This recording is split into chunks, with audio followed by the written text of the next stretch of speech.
Hey, good afternoon. Welcome back. Let's stand with the blue hymn book to start with, and number 483. 483.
Okay, we have a potluck coming up.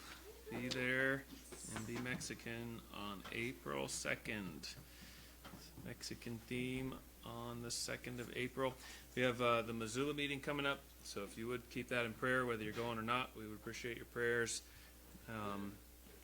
That'll be Sunday, April 30th is the first day of the meeting over there, and then we're going to leave right after the morning service, so there will be no afternoon service on Sunday, April 30th. So keep announcing it. Don't block it out. You're going to show up and nobody's going to be here.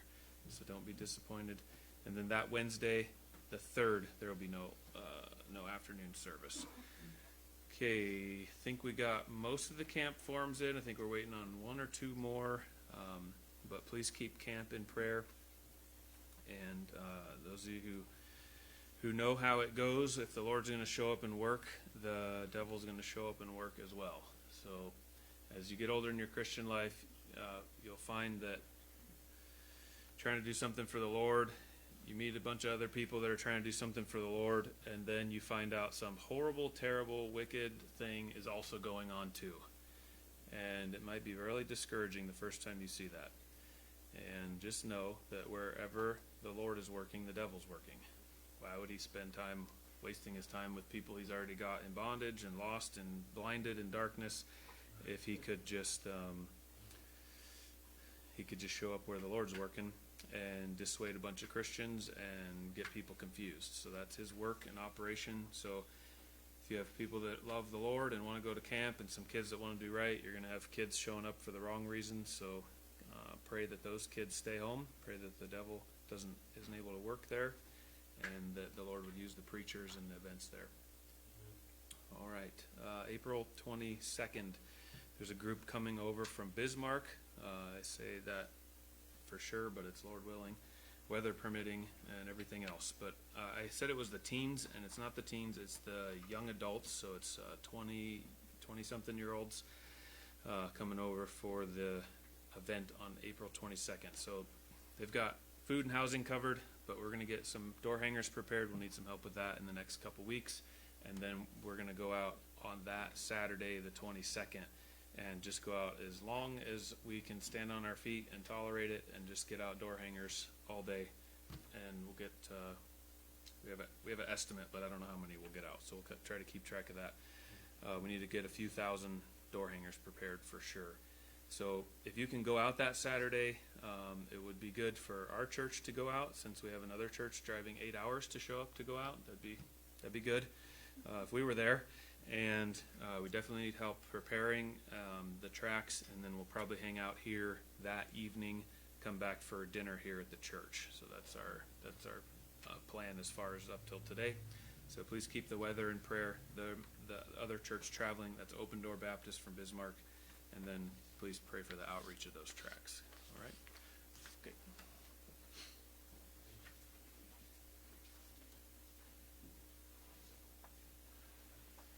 Okay, let's sing a couple more before the preaching this afternoon. Green Book, let's go to number 42 in the Green Book. 42, Home of the Soul.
This afternoon, number 60.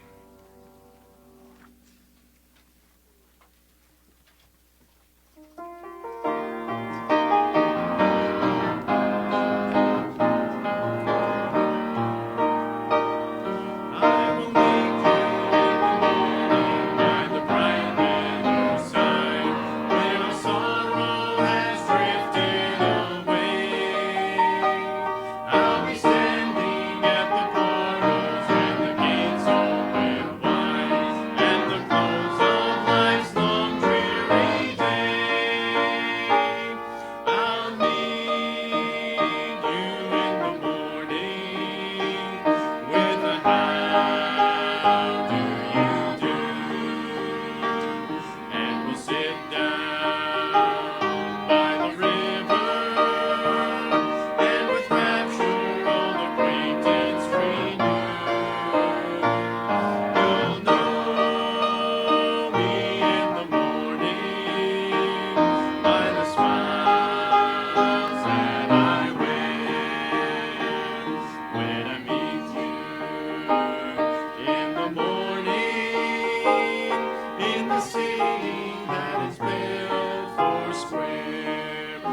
is one of those songs where I flip the book in half because it's hard to hold like this, you know. Flip it in half and I'm like, wait a minute, oh no, flip it back over the other way. I did the same thing. I saw you guys can do the same thing too. Forgot. Forgot on that one. Verse number 2. I will meet you in the morning in the sweet by and by, and exchange the old cross for a crown. There will be no disappointments, and nobody shall die in that land where life's sun goeth down. I'll meet you in the morning with the how do you do, and we'll sit down by the river, and with rapture old acquaintance renew. You'll know me in the morning by the smiles that I wear when I meet you in the morning in the city that is built foursquare. I will meet you in the morning at the end of the way on the streets of that city of gold, where we all can be together and be happy for a while the years and the ages shall roll. I'll meet you in the morning with the how do you do, and we'll sit down by the river, and with rapture old acquaintance renew.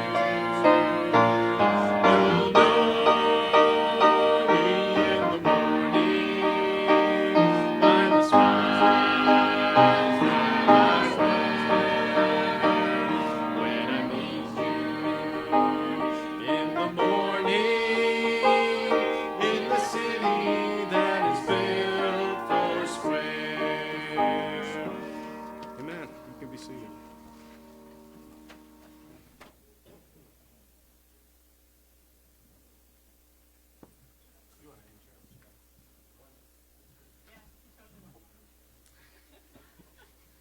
Come on up. I just got to get this set up.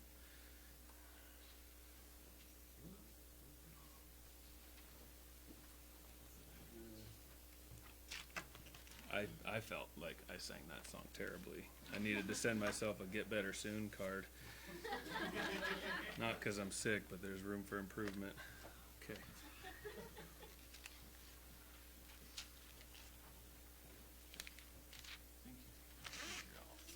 Okay. Oh, I'm on. All right.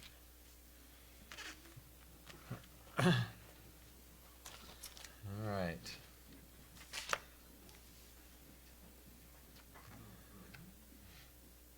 So my oldest son Luke is here today, and the bad news is he doesn't have a girlfriend anymore. Yeah. The good news is he has a fiance now. So I'm surprised his siblings aren't clapping more because they think that he might actually be moving out.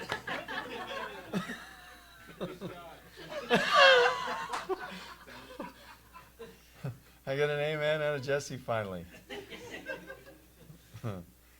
So that's our big news for this week. The good news for you all is that this is the last week that I'm going to be doing this. So you can look forward to next week. The bad news is that he didn't give me any time limit tonight. So we'll see how it goes. I'm going to try to cram a lot in. We're not going to get anywhere near what I have, but I'm going to try to hit the high points and cover some bigger things and then try to get down to some practical things at the end that will hopefully be helpful. But first I was going to clarify a couple things from last week, or one thing. We talked about the ice cream.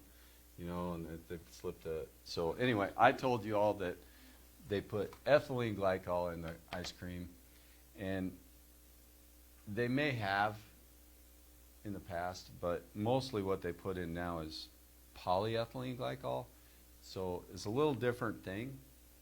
This is a lot more toxic. I should have had Kristen teaching this whole thing. I found out she's in chemistry, and she blows me out of the water on this stuff. But anyway, there's a lot of similar molecules there. This is the one that will kill you with not very much. From what I read, the FDA said this is okay in small amounts. You're right. Yeah. So if you want to trust the FDA with that, go ahead. But what I wanted to point out is that none of these things, in fact, I was just going to show you, like this one, they make pipe out of that. That's plastic pipe for moving water or whatever. This is antifreeze. They put this in a lot of foods for antifreeze and for keeping the food mixed up and your processed foods and all that. Most of these molecules are very actually similar to sugar, which is fine. That's pumping through your veins right now, but just a few little changes and it can kill you. Look here, there's not that much difference. Kristen's like, yeah, there is. There's a lot of carbon. Yeah, there's a lot of carbons. But at the end of the day, other than this one, none of these are food, okay? None of them are food. That's what I'm trying to point out. None of those are food. But they put it in there. It's kind of like death by 1,000 cuts with this food deal. Anyway, we're going to kind of pick up where we left off last week. Genesis 47. We were talking about, you could turn to that.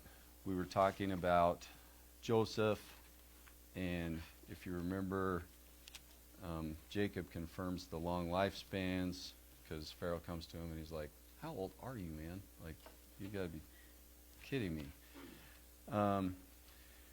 But I just wanted to continue on with this a little bit, starting with verse 13.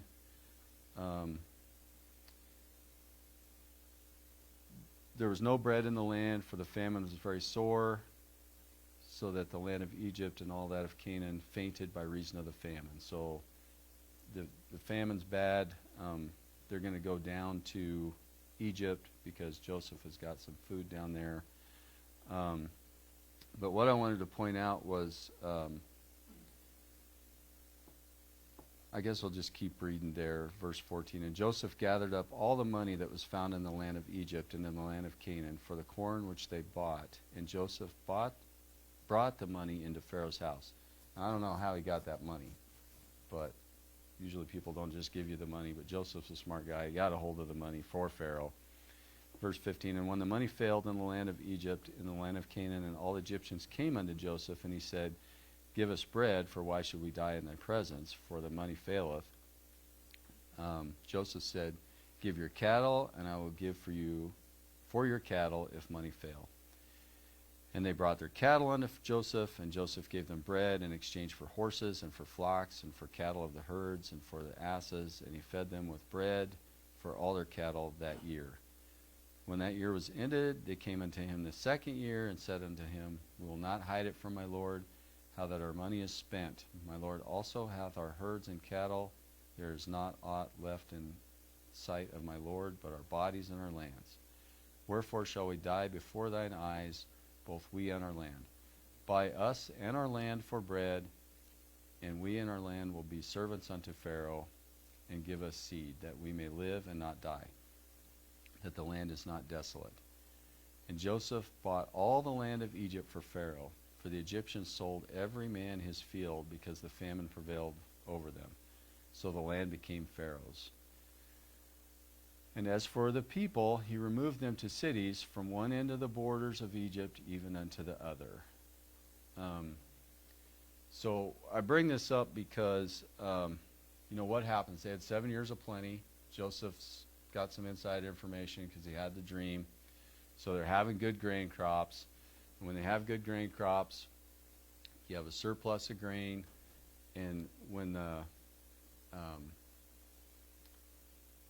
any commodity is very elastic in price, so when you have just even a little bit of excess, the price collapses. Okay, so, and we saw this not that many years ago with oil, actually, right here in this country. There was so much oil in 2014, 15, in that time frame, that oil actually went negative on the board for a while. And, you know, gas was cheap, and it actually wasn't that long ago. So just a little bit of overproduction. So the guy that's sitting there with a little cash, Pharaoh, he buys all that grain for peanuts and puts it in his storehouses. And then when things change, he sells it back to him at a very high premium. Yeah. And so much so that, you know, they gave him all their cattle the first year. And basically they end up being slaves to Pharaoh. And not only that, he scoops them all out of the countryside, moves them into cities. It's like the Tower of Babel all over again. And Joseph orchestrated all this. So I don't know what's going on here for sure. I think it's probably a, what do I want to say, a judgment on the Egyptian people. You know, we're not given the backstory, but basically Pharaoh did not own all the land, all the cattle. All the people did, but when this is over, we have total government control. Pharaoh ends up with it all. They come and they willingly give it up, right? They don't just go to the storehouse and take it like, you know, with a bunch of pitchforks. They're like, just take us, we'll be your slaves. You know, so the mentality is there. But then he removed them to cities, just like Babel. You know, that isn't really the way God wants things. You know, and I didn't really want to get into that. But in the Leviticus, you know, the cities were only so big. There's so many cubits by so many cubits, and then the suburbs are the Levites. And when you hear David founded these cities, these cities, these cities, these cities, well, he had to, because cities couldn't get that big.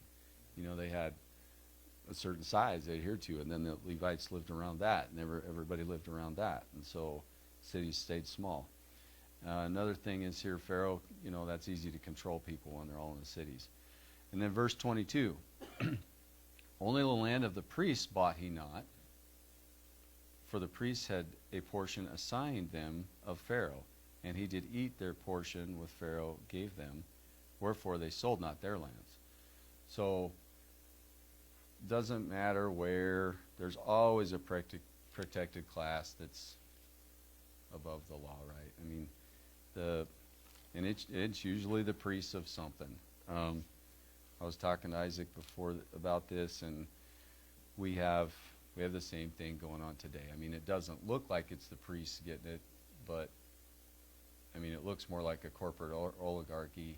I mean, let's face it. You know, we know there's not a fair system, right? I mean, everybody knows Biden and Hillary and Trump and all, they're all criminals. Everybody knows, and nothing's going to happen to them. I mean, we have a protected class in this country, and it is kind of a corporate oligarchy, but behind that's a spirit, and behind that is probably some, you know, nefarious people in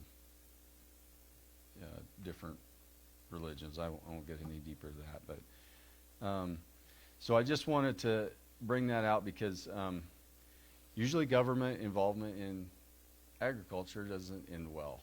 You know, and it didn't end well for the Egyptian people. And down the line, we won't look over to it, but down the line it doesn't really work out great for the children of Israel either, because they're the only ones out there. They're basically sharecroppers for all the Egyptians in the city. And the Egyptians, apparently, down the line, they don't even know how to do anything anymore. And they get so soft that remember the story about the midwives? Egyptian women couldn't have babies on their own, but the Israelite women were popping them right out before the midwives get there, which may have been a lie, but you know, they're getting soft in the cities. It really was never God's plan to get everybody in the city, but these tyrants that want total control, like Pharaoh, he got it handled, and it was all orchestrated by Joseph. Joseph's an interesting character because, you know, he puts in his Benjamin's bag that cup.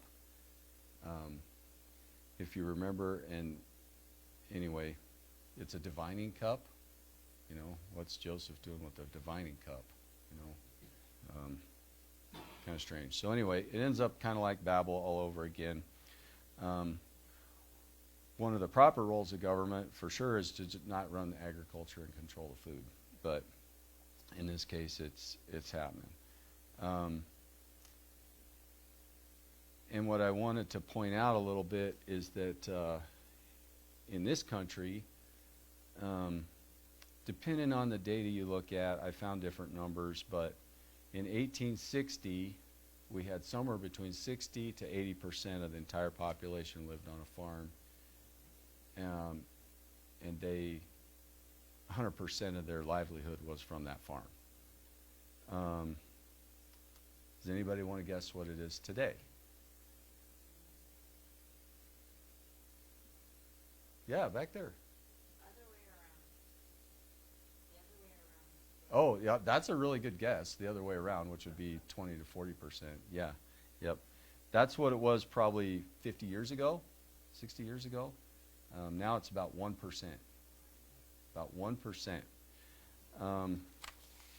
So those of us that are still left in now, actually, let me ask this: Who of you, like your parents, farmed? How many of you farm right now? Parents farmed? Grandparents? Great-grandparents? Anyway, by the time you get to great-grandparents, there's almost nobody who should be able to say no to that. Probably grandparents. So the other thing about, history repeats itself, right? So most of the lands ended up, today it's not entirely owned by the government, but the result's the same. They got people off the land in the cities. It's a little different means this time, but money's still involved. So now we have a Department of Agriculture that pays people, incentivizes people. I don't know if you guys are familiar with this, but your government pays farmers to do certain things. And they have a carrot out in front of them to do that. So, you can have this money if you do things a certain way. Go ahead, Sawyer.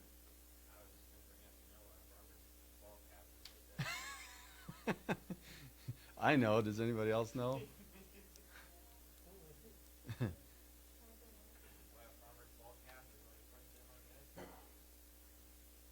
Yeah, I hope that none of my farmer friends are watching right now. Yeah, can we go dark for a minute? I'm just kidding. But anyway, that's a long-standing joke. The farmers wear the seed corn cap. Well, they do like this because they're always looking in the mailbox for the check from the government. So it gets curved from looking in the mailbox. Yeah, that's awful. Anyway, we have a culture now that wants the government to save them, right? We've seen it over and over again. The government ends up incentivizing certain behaviors from farmers, and so you end up with certain results. And what's happened is the big have gotten bigger and the small have had to go. And the government ends up controlling the land again. And most people are easily controlled in the cities. And so that's kind of where we're at in the cycle, So if you want to kind of look at history, we've had, anytime there's a crisis, there's a massive government expansion, and here a big one was in the Depression. A lot of bureaucracies and agencies were set up in the Depression. And it's not a whole lot different for those of you that aren't in farming, in a way. Like, for example, in farming, there's the big bank is Farm Credit. Well, that's owned by the government. So not all farmers use Farm Credit, but it's the biggest one. And of course, being that it's a government entity, they claim they're not, but they are. They have a charter from Congress, and they operate on federal funding. It's a bank just for agriculture. They have special rules, right? That the banks don't have to, sorry, the other way around. Farm Credit doesn't have to adhere to some of the rules that private banks have to rule to. So Farm Credit can always lend money a little cheaper than a conventional bank. So all the big farmers go to Farm Credit because they get a better deal. They're already up to their eyeballs in the government program anyway, so it fits right in. However, you got to think about it. So we're not there yet, but the next time there's a big crisis and farmers end up upside down, who's holding the mortgage? Most of the land in the United States, the mortgage is held by the government via Farm Credit. So we could be right back here in, like quick. And if you look down below 26, and Joseph made it a law over the land of Egypt unto this day that Pharaoh should have the fifth part, except the land of the priests, which became not Pharaoh's. So they can share crop for him, but they have to give him not 20% of the net, 20% of the gross, which would end up being a lot. Like if you had to go to a farmer today and say you got to give a fifth of your crop before you start paying your bills. I mean, we're lucky if we have a fifth of the crop left over after we pay our bills. So if you have to start from the beginning, that would be a pretty tough one to go. And now the other thing, real quick. So today, and this number changes, so it's hard for me to get good data on this number, but direct farm payments recently, and the reason it changes is because what the government pays the farmers does depend on the price of whatever commodity they're growing. It's as much as 40% of their net farm income on their taxes comes from payments. So, well, first of all, who here knew that happened? Who knew that farmers got big payments? Okay, most of you knew that. Okay, but it can end up being a big chunk of their net. It might not be a big chunk of their gross, but a big chunk of their net is those government payments. So, most people work within that. We have made the decision not to participate in that. I'm not trying to be a more holier than thou person. And if you're a farmer listening and you participate in that, that's up to you. I don't see a good end to it. We don't. My neighbors get a head start over me because of it, but I don't know. I think what hit it with me several years ago was, reading through my Bible and, thou shalt not steal. And, the argument is, well, you got to take it from the government because everybody else is taking it. Well, is stealing not stealing even if you ask the government to do the job for you? I mean, now, in fairness, not really in fairness, but just in addition to the part of farm payments that's part of the USDA budget is actually it's a massive number, but compared to the entire budget, it pales in comparison to I don't know what they call it now, SNAP, or whatever the food program is that does food stamps. I'm not familiar with and the school lunches and that buys the food. So that's actually a much bigger number than the direct payouts to farmers. But either way, our government is in way too much control of the food supply and what's going on. Maybe can we all agree on that or get an amen? Yeah. Okay. Thanks. So, okay, from there, any questions on that? Government, actually I have a slide on that. So as your knowledge of history goes down, your trust in the government goes up, and don't. And then I have one more. Not trusting the government doesn't make you a conspiracy theorist. It makes you a history buff. And you can see it's replaying itself right in the, we're right in the middle of it. And we'll get into some reason why, hopefully, in a little bit here. But now the next thing on the list, Leviticus 11. We're not going to read there too much. The same thing is found in Deuteronomy 14 if you're taking notes, but this is just the clean and unclean beasts. These are the things that are supposed to be edible and the things that aren't supposed to be edible in the Old Testament.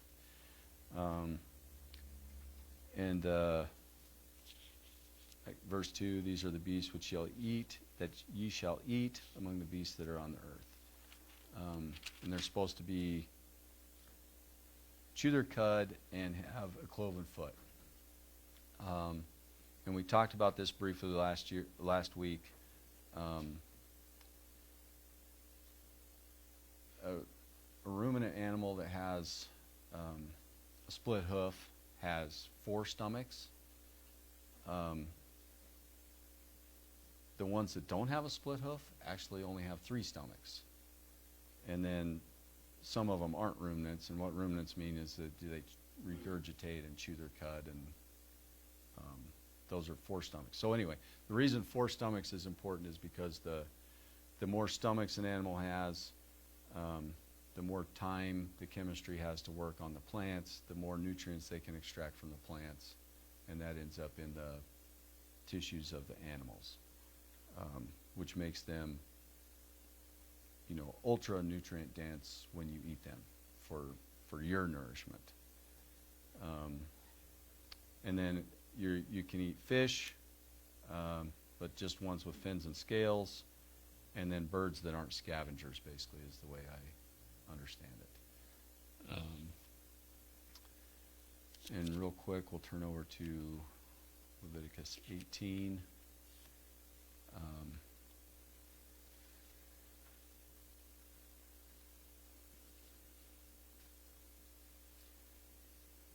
This is not unclean and clean anymore, but this is kind of a warning that if you behave in some of these things that are listed in Leviticus 18, and most of them are sexual in nature, that some things will happen. So, and let's look like verse 21 and 22 would be sufficient. And thou shalt not let any of thy seed pass through the fire to Moloch, neither shalt thou profane the name of thy God. I am the Lord. So there you have child sacrifice, which I would, we have abortion today, right? So we're still practicing that. Verse 22, thou shalt not lie with mankind, as with womankind is an abomination. 23, neither shalt thou lie with a beast. Just all these abominable things. But verse 24 and 25 are kind of the key verses. Defile not ye yourselves in any of these things, for in all these the nations are defiled, which I cast out before you. And the land is defiled, therefore I do visit the iniquity thereof upon it, and the land itself vomited out her inhabitants. And then look at verse 28. I'll start with 27. For all these abominations have the men of the land done, which were before you, and the land is defiled, that the land spew not you out also when you defile it, as it spewed out the nations that were before you. So these sins that are listed, and of course they're more and more prevalent in our society all the time, right? I mean, just in my lifetime, it's gotten more in your face, all the time, to the point where they're teaching some of this garbage in the schools even, that's going to defile the land. Like there's a connection, between your behavior and the land. And the land will end up spewing you out. Or verse 25, it vomiteth out her inhabitants. None of that sounds good for where we're at.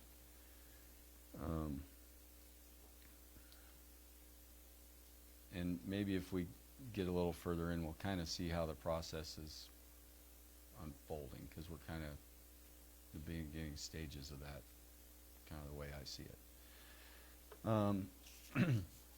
But first, any questions on anything so far? We're good. Where's mine? We have till 6. So,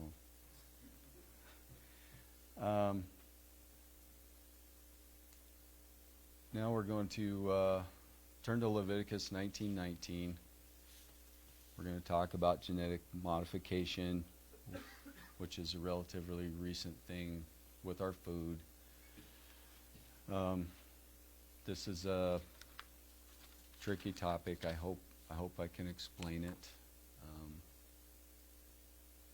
properly. This did not make sense to me until I read through this in the King James. And so in the King James, Leviticus 19:19, it's not up there, it's in front of you.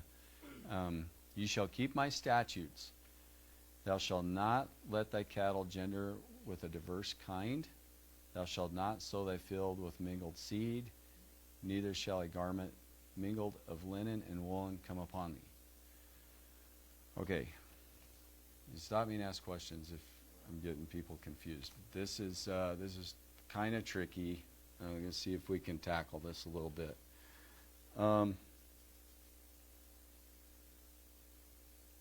So let's see if I can divide genetic modification first a little bit. So here I have a list of vegetables, and my family cannot answer. Isaac can't answer. But does anybody know what these have in common? That's true. Yeah, they have leaves. Oh, I'm sorry. Yeah. So kale, broccoli, Brussels sprouts, cauliflower, cabbage, and kohlrabi. And so what these have in common is that they all have the same ancestor.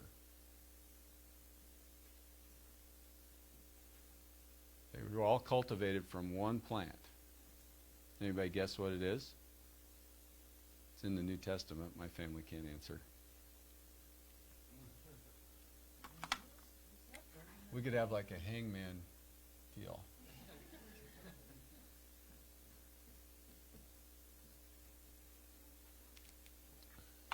So those were all cultivated from mustard. Just by making different selections, all of these vegetables derive directly from this plant. These can be crossbred, I read. There actually is a thing, broccoli flower, where it's cauliflower and broccoli crossbred or whatever. So, in this case,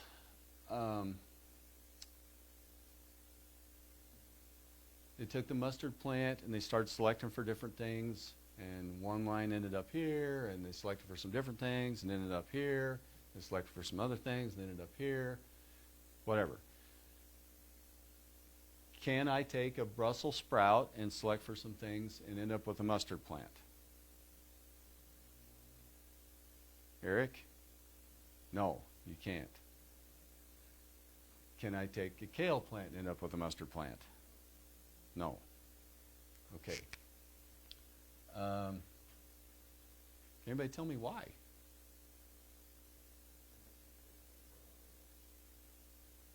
Yeah, that's pretty good. Yeah, some of the mustard stuff's got bread. So I'm going to use a, this is a Punnett square. And I'm going to use a cattle example. So,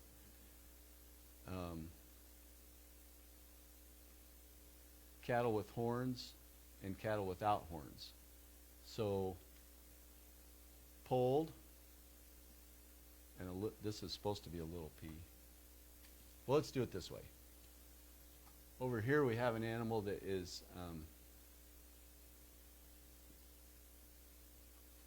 two big P's, and here we have one that's two little p's.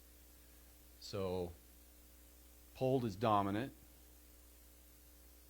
horns are recessive, so that's why they're little p's. So these is actually horns.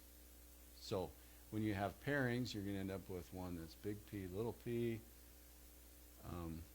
another one that's, or sorry, yeah, big P, little p, big P, little p, and these are all going to be big P, little p, right? Yep. So then the next generation, you take a big P, little p, and a big P, little p, and you do that pairing. Now what do you end up with? You end up with a big P, this is a little p, right? So big P, little p, big P, little p, and little p, right? I should have picked an easier one to write. So, horns are polled. Polled. Horns are polled. Polled. Polled. Horns. This is the only one with horns. So now, if I take this animal and I pair it with another one, so this is little p, and I pair it with another little p,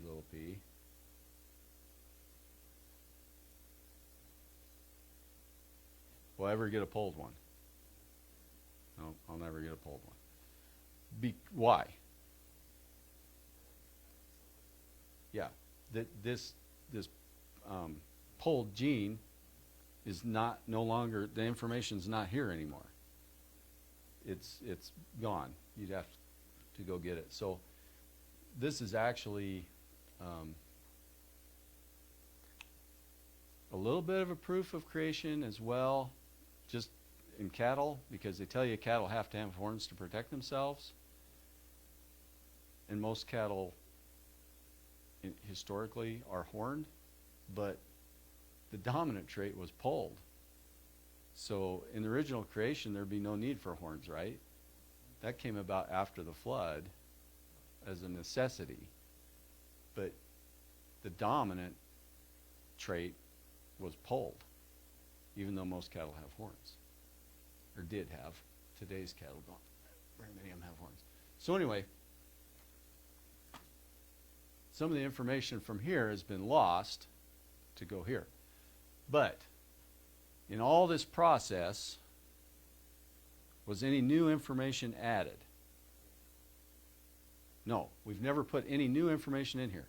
All we have done is rearrange the information that was already here. Does that make sense? Yep, we got different things here. So, when we talk about genetic modification, the way we think of it today, you know, we have a corn plant. That's so good. Should be green anyway. Or what they've done, they've made this resistant to a certain type of herbicide. they didn't start with the parent plant and just rearrange the information. What they did was they took this plant and then they came over here to a totally another species. It's not even a plant, it's a bacteria. They came over here and got some DNA out of a bacteria and they spliced it into this plant. We added new information. See the difference between this and this? People will argue that this is justification for genetic modification.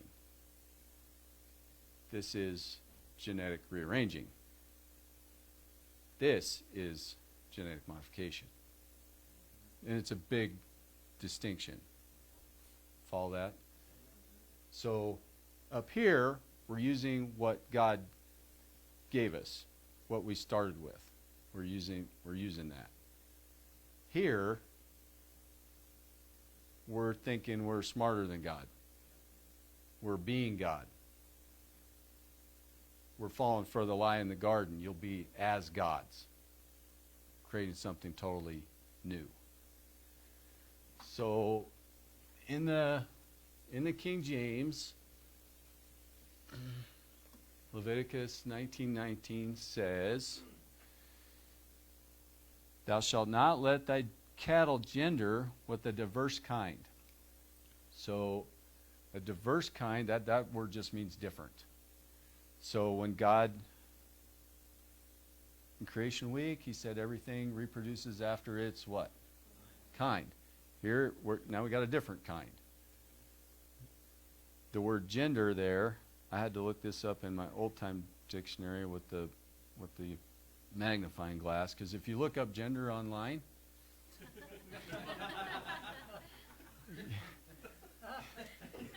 that doesn't work.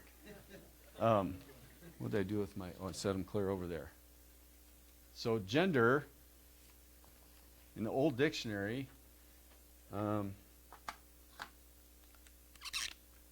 means to be. Sorry, that's an E. Means to beget or breed.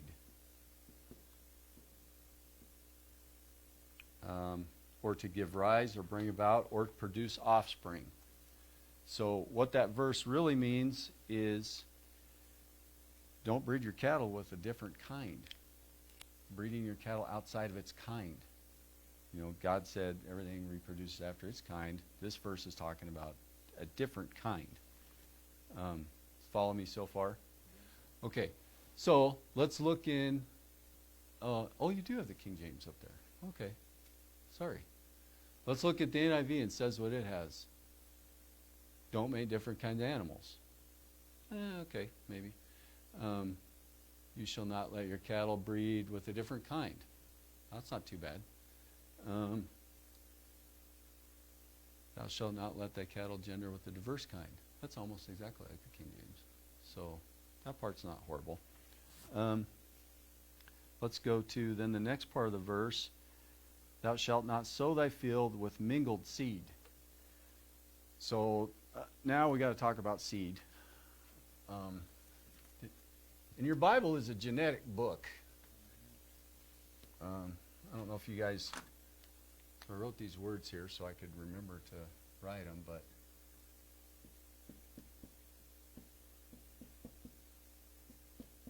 Genesis starts with genes. Generation starts with gene. You also have seed. Remember in the very beginning, you know, the seed of the serpent and the seed of the woman. And it gets confusing because seed can be spiritual and it can be physical. Pastors talked about that before. So, if genes and seed, when the Bible talks about seed, it's talking about bringing forth, right? That's the genetic material. That's the, what do we call that today? What? I heard it somewhere. Yeah, DNA.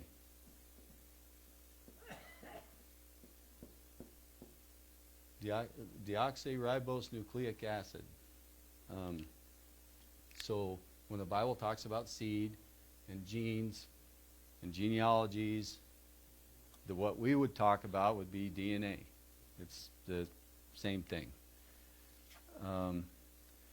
So when it says mingled seed, we got to learn what the Bible says about mingled, which basically just means mixed up. So you don't have to write these down. So I'm trying to go fast. Ezra 9:2, for they have taken of their daughters for themselves and for their sons, so that the holy seed have mingled themselves with the people of those lands. So it's seed getting mingled. Now most of these are talking about, we don't want you mingling with people who aren't godly. Okay, this isn't a racist verse. This is, we don't want you mixing with somebody that's not godly. Jeremiah 50:37. A sword is upon their horses and upon their chariots and upon all the mingled people that are in the midst of her. Ezekiel 30 verse 5. Ethiopia and Libya and Lydia are all mingled people, and Chub, and the men of the land that is in league shall fall with them by the sword. The mingling is a mixing of the seed, or a mixing of the DNA. So let's see. The King James, it says, thou shalt not sow thy field with mingled seed. The NIV says, don't plant your field with two kinds of seed. See the difference there?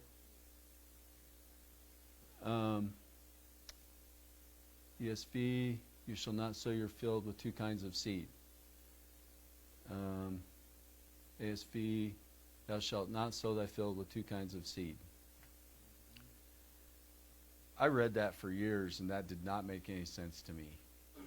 You know, God's fields, the meadows he plants, are extremely diverse.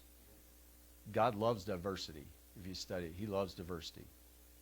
Man loves conformity. Man's got to get everybody the same, everybody in a city, everything. It's communism over and over again. I mean, I see it in the livestock business. All the cattle have to be the same color.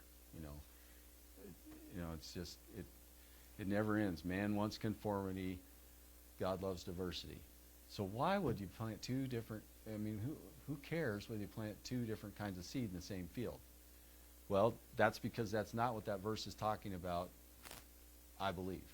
What it's talking about is taking a plant and mingling the DNA and making a completely different thing. Like I had the corn plant drawn, and we took a different species and we put it over. That's mingling the seed.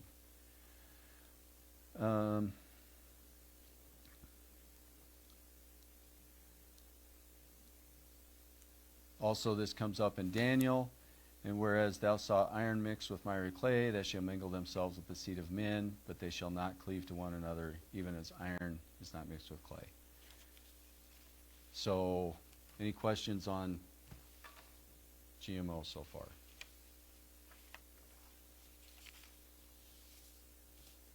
You guys understand that way better than most people. That's good. I have a question. When you talk about mingle, are you talking about crossing within the human population? This verse is not talking about that. Okay. It's talking about we're talking about plants. Yep. And then the last part of the verse 2, you shall not wear a garment, or where is it, King James? Neither shall a garment mingled, here we are with mingled again, of linen and woolen come upon thee. NIV, don't wear clothing woven of two kinds of material. What? You know, ESV, nor shall you wear a garment of cloth made of two kinds of material. This one here, ASV, neither shall there come upon you a garment of two kinds of stuff mingled. together.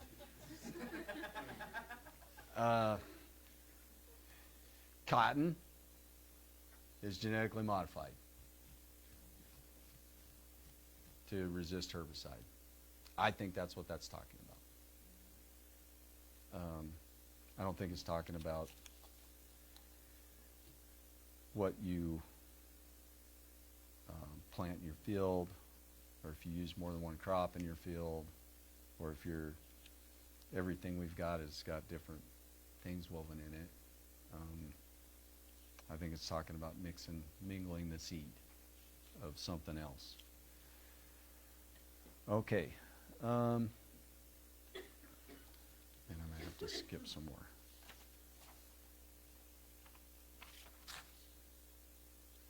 We're going to go over famines real quick. I'm try to speed up a little bit. Okay, so there's two kinds of famines. Turn to Leviticus 26:26. Does anybody know what the two kinds of famines are? Man, those are good. I didn't even think of those. Yeah, I'll just write that down for next time. Okay, basically you can have a famine of quantity, where you just plain run out of food, and that is what happened with Joseph and Pharaoh and that whole story. There just wasn't enough food. The other one you can have is a famine of quality. 26:26. And when I have broken the staff of your bread, 10 women shall bake your bread in one oven, and they shall deliver you bread again by weight, and you shall eat and not be satisfied. He's got 10 women bringing him bread, and they're bringing lots of it. And he's eating and eating and eating, and he can't get full.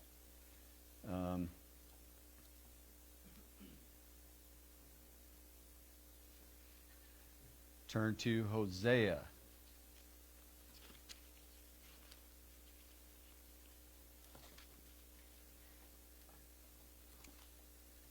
I'm going to have a terrible time finding Hosea.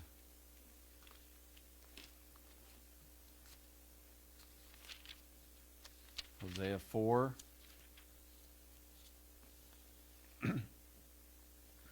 10. Hosea 4:10. For they shall eat and not have enough. They shall commit whoredom, and they shall not increase, because they have left off to take heed to the Lord.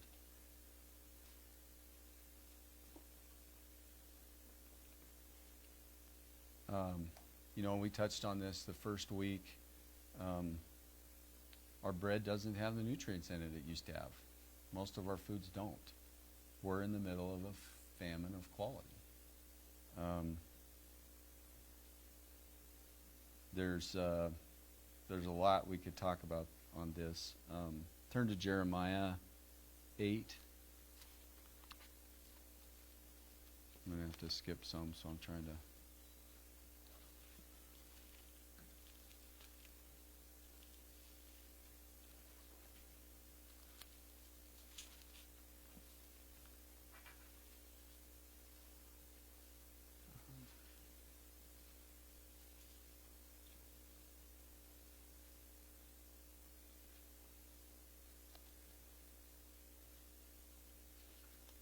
Sorry, I meant to turn to Isaiah 51:14. Stay in Jeremiah real quick. Isaiah 51:14 talks about bread. Bread can be scarce and it can fail. It talks about the failing of the bread. Well, it can fail two ways. You can not have any, not find it, or it can be of poor quality, where you can eat it, and you're still hungry. Okay, Jeremiah 8. We're going to go a little different direction here. Verse 14, why do we sit still? Assemble yourselves, and let us enter into defense cities, and let us be silent there. For the Lord our God hath put us in silence and given us water of gall to drink. Why? Next sentence, because we have sinned against the Lord. We looked for peace, but no good came, and for a time of health, and behold, trouble.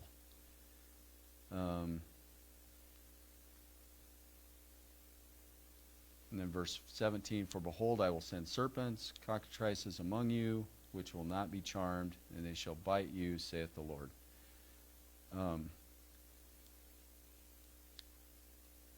In 15, just over the page, it says, Behold, I will feed them, even this people, with wormwood, and give them water of gall to drink. And this was all, anytime there's a problem with the food, that's a sin problem. That's at the root cause of it. But the water, I got to talk about water just a little bit. I did find out that, whoops,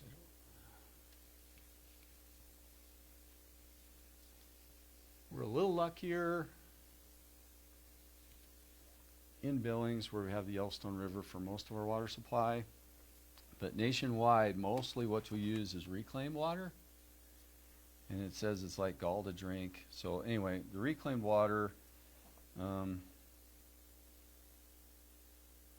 that's tap water. It goes into a treatment facility and gets cleaned up, and then it goes back in the tap water. And that's sewage water. That's all the water use.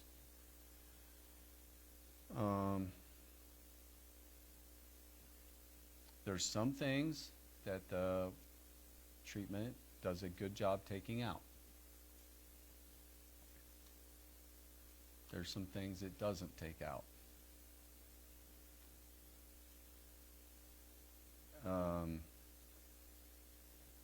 I guess we've gone this far. We'll just keep going.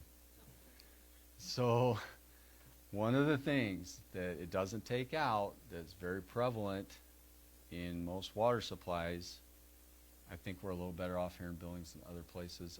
I got on the city website. They do reclaim water. It's not clear whether that goes back into the tap water or if it gets dumped back into the river. I could not figure out that answer. I will tell you, most cities, it goes back into the tap water. One of the things that the tap water is absolutely full of is contraceptive hormones. That does not come out in the reclamation process. So, every time it cycles, it's a higher concentration. There's a lot of estrogens and progesterones in there. So that's in your water. See what a vicious cycle this ends up being? Is it any surprise that we have a lot of sexual confusion when a lot of our water supply, because of sin, is turned to gall?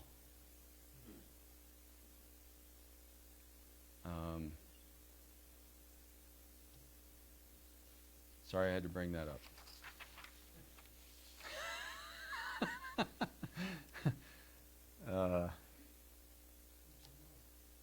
Well, it is good to know. You can't you can't do anything about it till you know. But it's when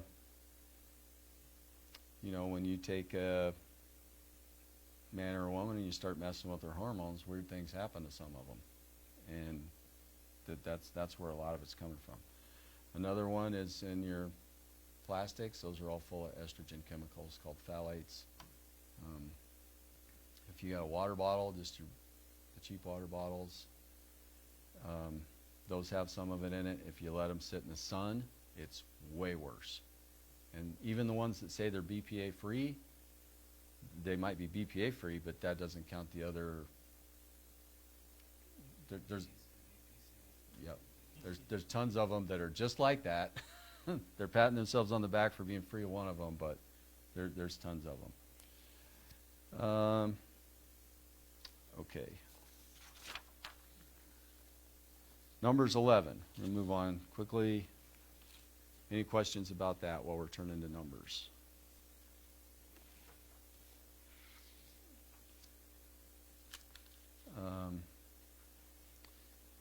I'll just basically summarize this chapter, might read a couple verses, but this is basically the people, Israelites in the wilderness during the Exodus, and they have a real hissy fit here about what they're eating. Like they want to go back to eating, verse 5 of chapter 11.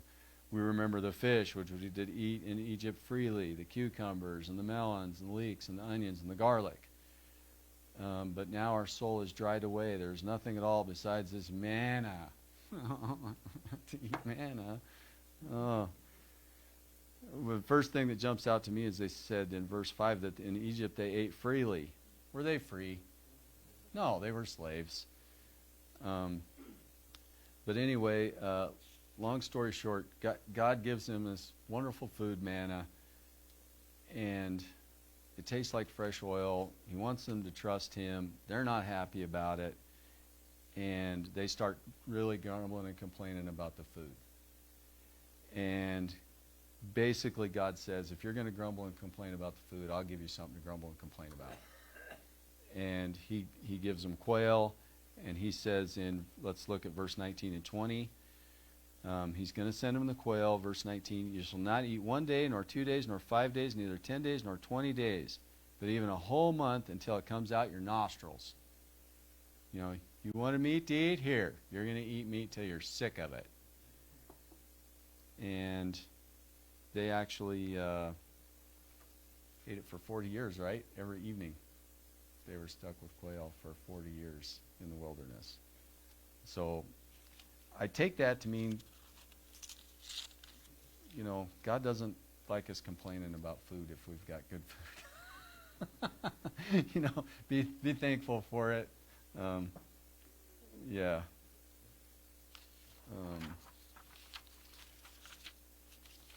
And then in verse 34, you'll find out that God was so mad that they ate it till it came out their nostrils. And then he kills a bunch of them. And they buried them there. Verse 34, he called the name of the place Kibroth Hattava, because there they buried the people that lusted. So God's not impressed when we lust after food. And I saw this firsthand when I went to Mongolia. Oh, sometime maybe I'll be able to give you my testimony. I spent 2 months in Mongolia on a mission trip when I was in college. It was amazing. But one thing that absolutely drove me nuts was the other Americans I went with. Absolutely drove me nuts. Because at that time, communism had fallen 3-4 years ago. The Russians had left. Some Western business was starting to come in. And when we got to Mongolia, they just got Snickers and Pepsi. And a few of the cities had it. A lot didn't. But if you got to a city, you might be able to get Snickers and Pepsi. And the girls especially, I mean, I'm not trying to pick on girls. In fairness, it was mostly girls on the trip. But, oh my word. Oh, I can't wait till I get to the city and get some Snickers and Pepsi. You know, just never shut up about it. Had to have the, I mean, it's like, just let it go. We're in Mongolia. You don't need a Snickers and a Pepsi. But it was embarrassing. I hated it. I'm like, it's just grow up, you know. We have, no, just on and on about the Snickers and the Pepsi, and they just make it worse because they just talk about it all the time.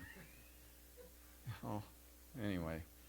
And then Numbers 21, they're complaining about food again, and this time God sends serpents, and the vipers come and bite them all, and a bunch die there too, so don't complain, kids. You eat what's in front of you. Okay, running out of time, so we're going to go to, going to skip some cool stuff, but we're going to go to Judges 13.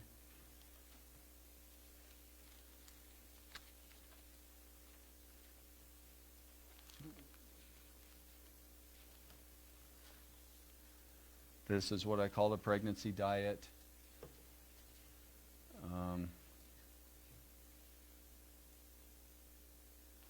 So, this is the birth of Samson, right? We're not given his mom's name, but his dad's name's Manoah. The angel of the Lord appeared to Samson's mom, this is verse 3, and said unto her, Behold, now thou art barren, and bearest not, but thou shalt conceive and bear a son. It wasn't that long ago Isaac talked about all the similarities between Samson and the Lord, but one of them was the miraculous birth, and here we are. But verse 4 is the key, one of the key verses. This is the angel talking to her still. Now therefore, beware, I pray thee, and drink not wine, nor strong drink, and eat not any unclean thing. So he's saying wine and strong drink, so that means basically anything that comes of the grape, or nothing alcoholic, nothing sweet. And if we had time, we'd go to number 6 and look at the Nazarite vow, but he's not supposed to have grapes at all, right? So Samson's a Nazarite from his birth, so she's getting instructions on what she should eat. And, of course, no alcohol, nothing intoxicating, sweet, and then any unclean thing, so that means that she can eat clean things. And when you're eating clean things, what is referred to as clean? Meats. Your ruminant animals that chew the cud and have a split hoof, your fish with scales and fins, and your non-scavenger birds. So basically I take that to mean that's what that is.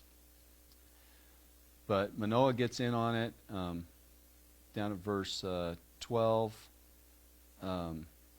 He wasn't there when the angel came. The angel comes back, verse 13, and the angel of the Lord said unto Manoah, basically Manoah just wants a confirmation. He wants to talk to the man of God. And the angel says, of all that I said unto the woman, let her beware. She may not eat of anything that cometh of the vine, neither let her drink wine or strong drink, nor eat any unclean thing. All that I have commanded her, let her observe. So anything cometh of the vine, and Isaac's taught on this before, vine and tree are pretty much the same thing. So anything, fruit or sugar, whatever, is not supposed to have it. Not supposed to have alcohol again. He confirms it, what he told her, nor eat any unclean thing. So do with that if you want. The ancient cultures, remember I talked the first week about Western A. Price. He went to all the ancient people groups and learned some. But anyway, one thing that's kind of well known in that circle is that the native people tribes, they would always give the most dense food that they could catch or grow or whatever. They always gave that to the pregnant mothers. They got the liver, they got the heart, they got the fish eggs, they got the most nutrient dense part. Always went to the pregnant women. So so they could have healthy babies. They would ask them, well, why are you giving that to them? Well, they're pregnant, so they can have a strong baby. And here, what do we get? Yeah, here, take some vitamins. That's it. That's all we're told. So we think we know a lot, but we don't know that much. Let's see. In fairness, there's some other things that are not mentioned here. I don't know. You can take that how you want. Bread and other things are not mentioned, but it does say to eat the clean. It leaves those other things out. I know that if you go to more meat when you're pregnant, like the gestational diabetes, that tends to quit or not be a problem. Same with hypoglycemia. So that's the pregnancy diet. Okay, now just practical application, and you just go. I don't have time to explain all this, so some of this you're just going to have to trust me that I've done the research, because we don't have time to get there. So, like Isaac preached earlier, the Bible is a negative book. It is. It's more like the Ten Commandments. Most of them are thou shalt not, thou shalt not, thou shalt not, thou shalt not. Food is a little bit that way too. So I'm going to give you some foods to avoid. It's a book of negative liberties for the most part. You get it boiled down in the New Testament. Love your neighbor as yourself. That's a positive. And treat others as yourself. That's a positive. But most of the books are negative liberties, things you can't do. Our Constitution's the same way. You can't do this to people. That's how it is. So here's my list of quick and easy things to try to avoid. Okay? And some of them we touched on. Some of them I'll go into more detail right now.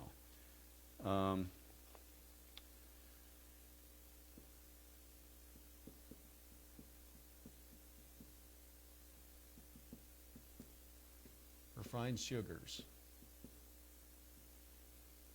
Try to stay away from those as much as possible.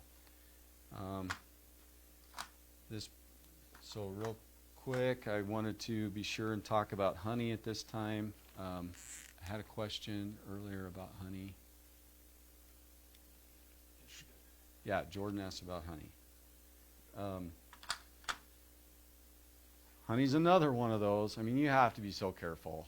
Like, yeah, honey's wonderful. It's listed in the Bible. It's always a blessing almost every time. There's a couple warnings about don't eat too much of it, but it's a blessing, a land flowing with milk and honey. It's all good, right? Well, fortunately, I have a brother who's a beekeeper. He's all natural beekeeper, and I got some info from him. So today, if you go to the grocery store and buy honey, it is pasteurized, which means it's heated up. Well, that baked any enzymes out of it that were possibly beneficial. The other thing about honey is that store-bought honey, not only has it been pasteurized and heated, they can add up to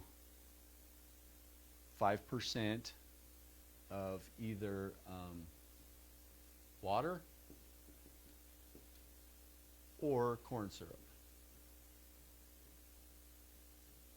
And because it's an industry standard, the label will still say 100% pure honey.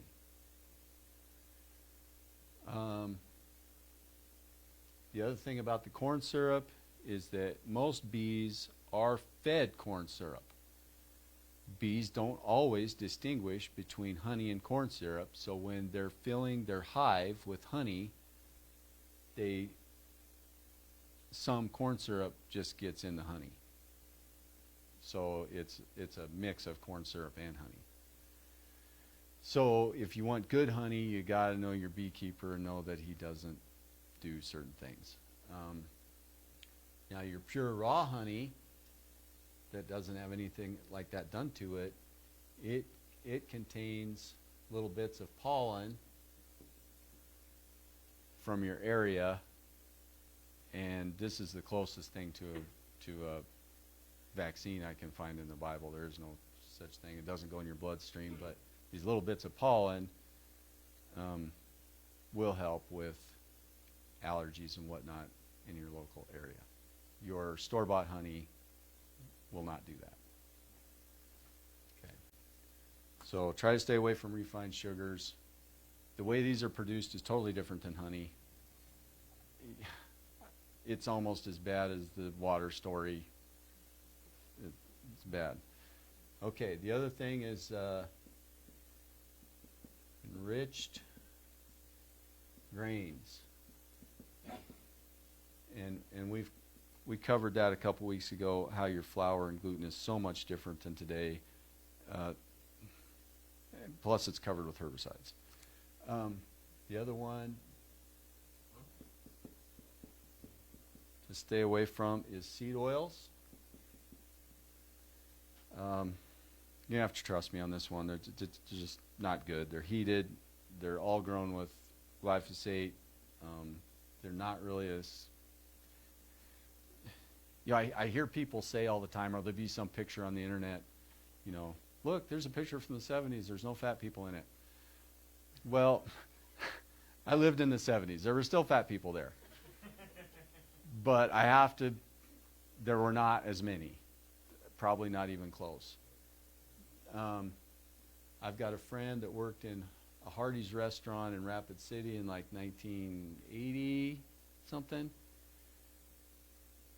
When they did the fries then, they'd take the grease and put it in the big fryer. It was a block. It didn't melt till they heated it up. That's because it was animal fat.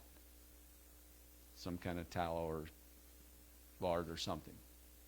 Nowadays, they just pour it in there. And since this has happened, heart disease, this stuff is horrible for you. I know, I get it. This stuff is in everything. You're like, Chad, you're ruining my life. I'm sorry, it is. It's in everything. I got to tell you the whole Council of Nutrition. So is that canola oil and Palm oil, canola oil, sunflower oil. Coconut oil is a different animal. Coconut oil, avocado oil, olive oil, any animal fat, those are much better. I wouldn't say they're perfect because some of those, when you heat them up, they're not great either, but they're way better than the, if it says vegetable oil, this also is soy. A lot of these seed oils, the estrogen is through the roof, you know. So just I get it, but I got to finish this. Okay. The other thing to stay away from is additives. And this is a whole laundry list of stuff. I will pick on MSG for now. That's the one that, so MSG is a flavor enhancer. It's addictive. It makes food taste really good. That's why when you have a bag of Doritos, you open it up and you eat the whole bag. The other reason you eat the whole bag is because this attaches to a receptor on your brain that tells you that you're full. And you do not know that you're full. You will not go through your natural shutdown process with it. So that's how they sell you more food. That's how they make you fatter and sicker. All this stuff. Another one is GMO. Again, that's if it's got corn in it and it's not listed as organic corn, it's this. Sorry. The other thing I'm going to list is intoxicants. And actually, before I do that, I had dairy. I want to talk about dairy real quick. Okay. Dairy's another one of those that is wonderful. Isaiah 7:15. Butter and honey shall he eat, that he may know to refuse the evil and choose the good. So, you know, the Lord ate dairy with Abraham under the tree, remember? I mean, dairy's wonderful. However, it's kind of like the honey and the flowers. You gotta, in the flour, you gotta watch what's going on. So, originally, you know, a cow calves here, say, and her milk she'll have a colostrum, and then every day for, say this is a calendar year, you know, her milk production will peak up here a couple months, and then it kind of gradually goes down as the calf gets bigger, and then she dries up for some months, and then she has another calf again, and it's all good, right? That's how they did it in the old days. Now they've so got the cattle on such high nutrition, they've bred them to milk so much that when they calve, they start milking, and they milk more than they ever did, and then they never stop. They never stop. And bingo, here they have another calf without ever drying up. Okay. Now, why that's important is because when the cow is having her birthing time, ladies, the hormones are like off the chart, right? Your estrogens, your progesterones, who knows what all's in there. I mean, you know, so in the old days they would feed that colostrum and that birthing milk to the calf. They'd pull the calf off a month or two later and start milking it for you to drink. Now they never do that. All this goes right in the vat with everything else, because they're going to pasteurize it and homogenize it anyway, right? Well, that might kill some bacteria, but it doesn't get the estrogen out, just like the reclaimed water does not get out all the estrogen out of the water supply either. So that's one problem with dairy. Another problem with dairy is that as people groups dispersed out of Babel, some people don't have an enzyme to break it down. Most Northern Europeans have that. Most, not all. For the most part, Africans have a hard time with dairy. It can lead to a lot of weight gain.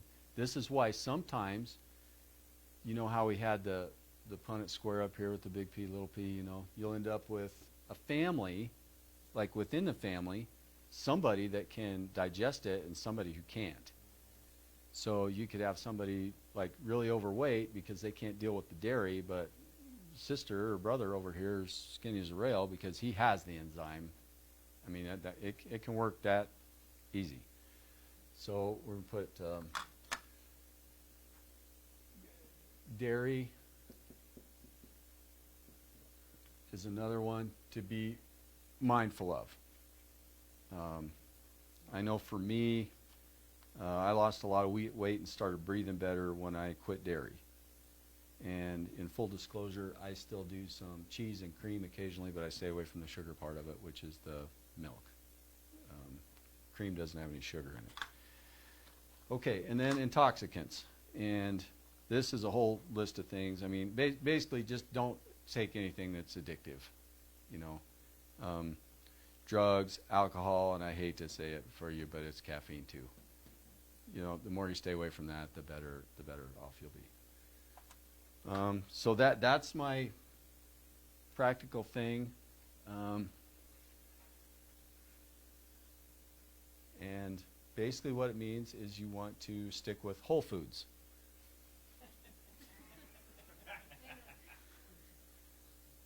I don't mean donuts with holes in them. I mean WH.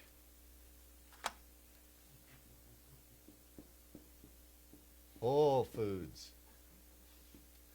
The W, not Whole Foods. So if it's just a simple ingredient, the way God made it, like a potato or a carrot or an onion or whatever else. Beef, lamb. You're probably not going to go too wrong. But the second that man has altered it or added some things, that's when you start having problems. And some people that remember how the first day I said, you know, some of these things affect people different, you know, just like you all know drunks that can get away with more than less, and some of them it's totally off the wagon. We had a friend of a friend. This was 20 some years ago.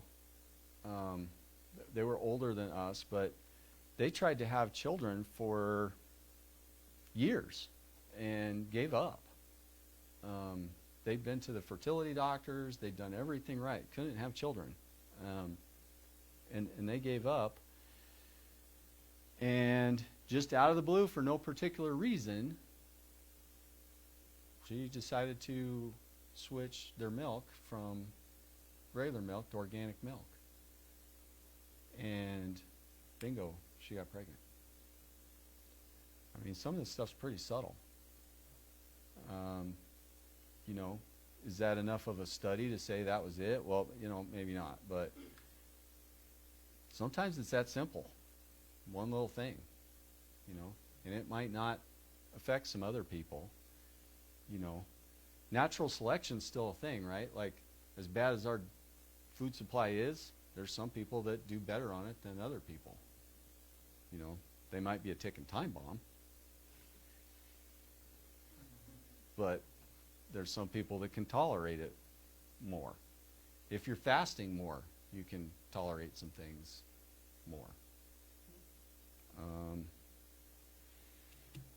I didn't have time to get into it, you know, maybe another time, but, you know, how I'd like to finish this out is like, you know, your body's the temple, right? It's got the Holy Spirit in it, you know, so we should try to take care of it. Don't have time to get into all the, I mean, food is used so many ways and symbolism and pictures of things in the Bible, but the long and the short of it is, you know, it's where the Holy Spirit resides, so try to do the best you know how with it. That's really kind of the bottom thing. And I will say, as somebody who's kind of gone like this with food and weight and things like that, and I like to work out back in the day, did a lot of sports back in the day. When I was young, I could get away with a lot more than I get away with now. But 90% of health has got to be, from my experience, has got to be just what you eat. Like that's more important than the working out. I don't work out very much. You don't need to if you eat right. For me, I have a hard time getting to the gym. I work outside every day. The summers are worse. So I don't make it very often.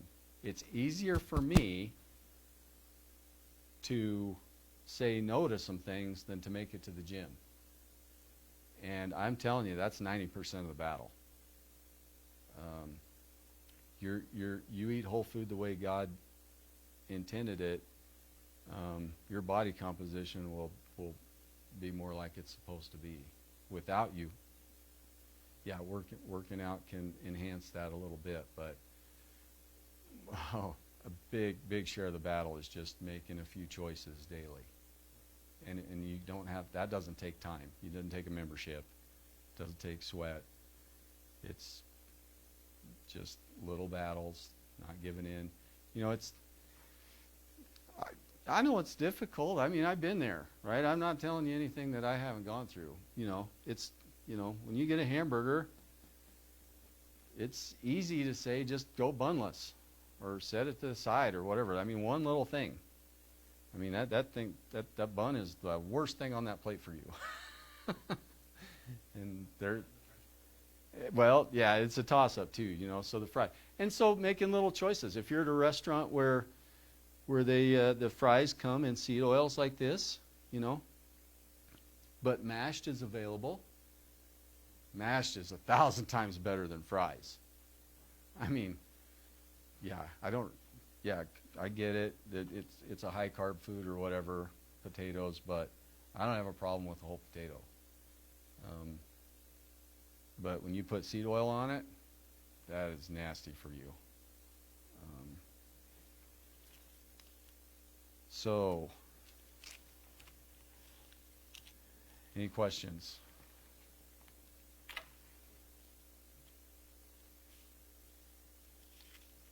By the way, that carnivore-ish diet that Samson's mom was on, is it any coincidence he was the strongest guy to ever live? Jim? How about the lure?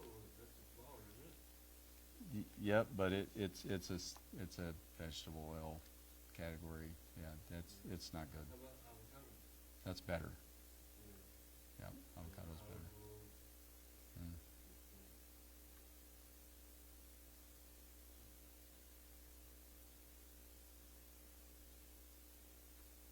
Nothing else? All right. Sorry for all the disturbing information.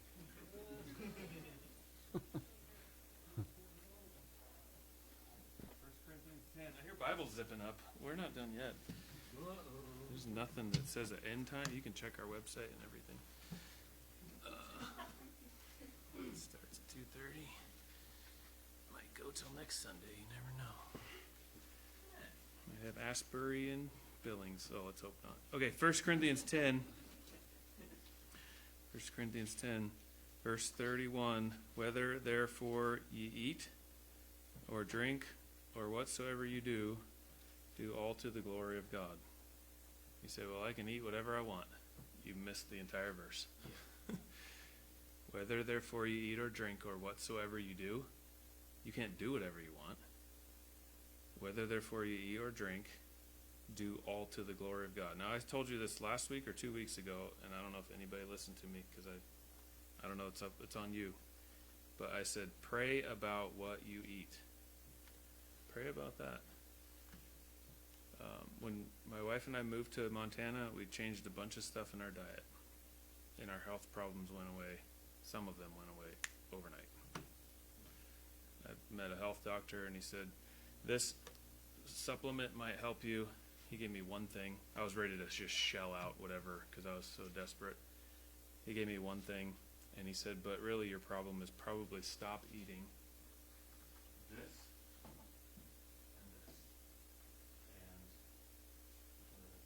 these three: dairy, sugar, and grain. Processed grain. I said, so all the stuff that's white at the store, I'll stop eating that. And then I called my old Polish friend up in Alaska, and he said, yeah, in Poland we call those things white death.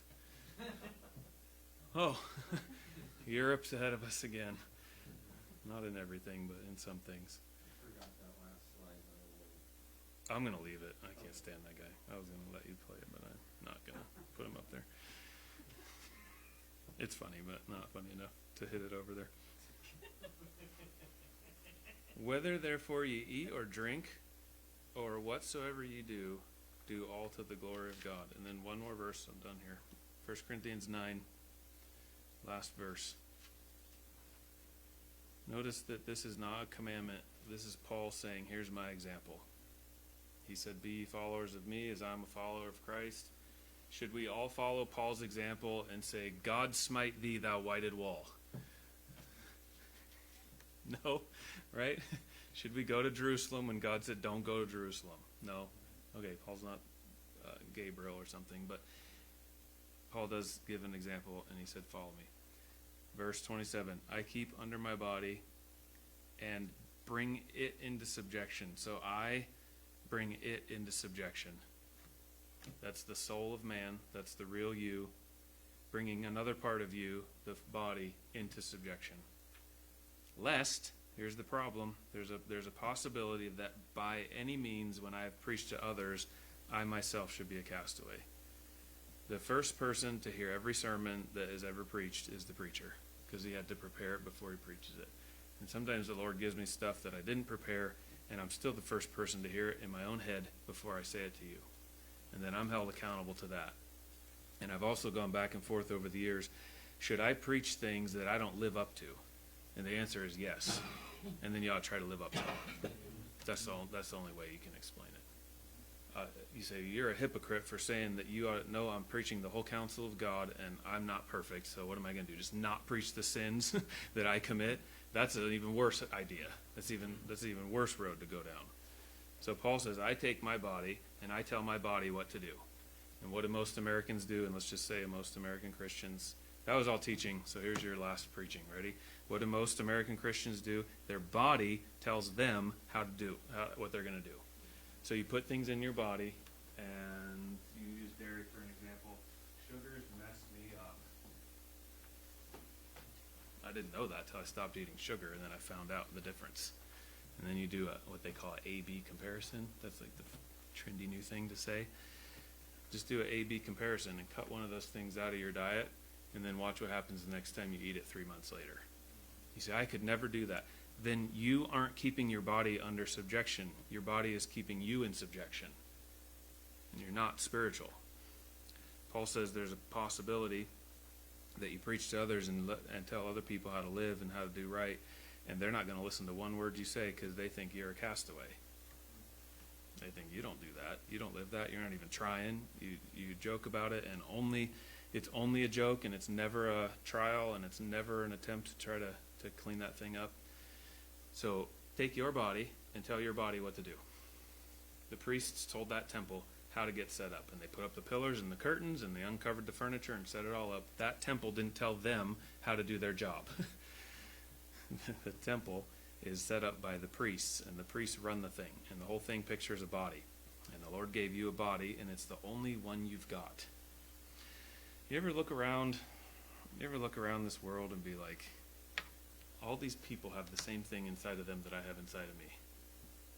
They have a soul, they have a mind, they have desires, they have experiences, and they have things in life that control what they are today, or influence, I should say. And then inside of that carcass, they have the choice to use their carcass for anything they want to use it for, just like you. And then you look at people and despise them and say, I can't believe somebody would think that golf is fun. Well, what are they thinking? I can't believe that somebody would like that food. I can't believe that they would think that it's important to go to church 3 times a week, right? And you have the same thing going on inside of you, where the Lord gave you a mind and a desire and this option, a free will to choose to serve him or to choose to do something else. And then you're supposed to tell this tool how to do that. And you've all heard me preach on good tools. But a good tool does what you tell it to do, and you can use it. You can use it for anything that you want to use it for. And you are supposed to be a tool for the Lord. You say, I'm a screwdriver. I'm just a flathead screwdriver. I don't deserve this chipping. Flathead screwdrivers make good ice chippers. And credit cards make good ice scrapers, even though that's not what they're for. But it's my tool, and I'll use it how I want to use it. And if it breaks, then it's my loss. And the Lord gave you one tool to use for him. And if you use it for him the way he intended you to use it, and it gets bent up or spent up or burnt up or used up for him, and it glorifies him, then it's all done to the glory of God. And if it gets spent up and used up and crippled for your own convenience or for your own desires, then you have not kept your own body in subjection. So this whole food thing is a huge joke. It's a huge joke. I was going to go into Romans 1, but I think I'll save it for another time. I don't know when this started in America, but did people know God in America in 1950? Did they know who God is? And then glorify him not as God in the 60s and 70s and 80s? And then what happened to the degradation of their morality? Well, they started it. Maybe they started it in the 60s. And then somehow the ground got defiled and cursed, and all the plastics came into the picture, and I don't know how to piece all these things together. And then that exponentially amplified it, so it got worse and worse and worse. And now it's no surprise when you study the chemistry of the things that are in the water or in the or in your plastic leaching into your own water bottle. And then all of the containers that you buy, that your food is held in plastics, and everything has an absorption rate that pulls out the things from it, that it amplifies the problem of the effeminacy of the men in our culture. That's measurable and testable. That's scientific. If you want the information on it, ask me afterwards, and I'll get you the links and the research on it. But it's, 20 times or 30 times worse than it was in 1970, 50 years later. So the Lord gave a just recompense of their reward for the error that was meet, that was fitting. I'm appalled by Christians and churches who never have taken any consideration into their food. They've gone to church their whole life, and then I sit with farmers. Brother, that farmers thing's just ministered to my soul. Go to farmers' houses, and they're pulling out boxes of stovetop stuffing. Like, you're a farmer growing real food out there, and then you're eating this horse fodder in here? I don't understand that. How come that never crossed your mind to study the food that drives your engine, that makes you tick all day long? And if you're in the Bible very long, you can't avoid this thing about the importance of food. Okay, I know we went way long. Let's ask the Lord's blessing on this. God, I ask that you please help us to consider the seriousness of it. We like to just push it aside because it's physical, and we're interested in spiritual things on Sunday. But Lord, you made it real clear that this body here is supposed to be, this physical thing is supposed to be in control by the spiritual side of us. I ask that you'd help us to recognize it when we see it. I ask you help us to see how vast the battle is and how big of a warrior we're up against as soon as we try to say no a couple times. Lord, I ask that you give people strength and a desire to change some things in their habits with their food. Lord, I need to work on a couple things. I know there's probably a number of things, if people are honest, that they would admit that are not helpful to their mental state and their physical state. Lord, I ask that you please help us to consider it, not to get super spiritual over it or put it on anybody else. Lord, we just deal with it ourselves as being here to hear it, the preaching and teaching these last couple weeks. I ask you bless the week as we go out, the people that we minister to, that we'd be able to be a help and a blessing to this community, and that we'd be able to minister to some other people. And I ask this in Jesus' name. Amen. All right, that was for you. This is the you. There's no visitors here tonight. That was the core of the church. You guys are the foundation of this thing. So take it and use it and strengthened by it so that you can be able to be ready for something coming up that you're going to need to be ready for. Okay, dismissed.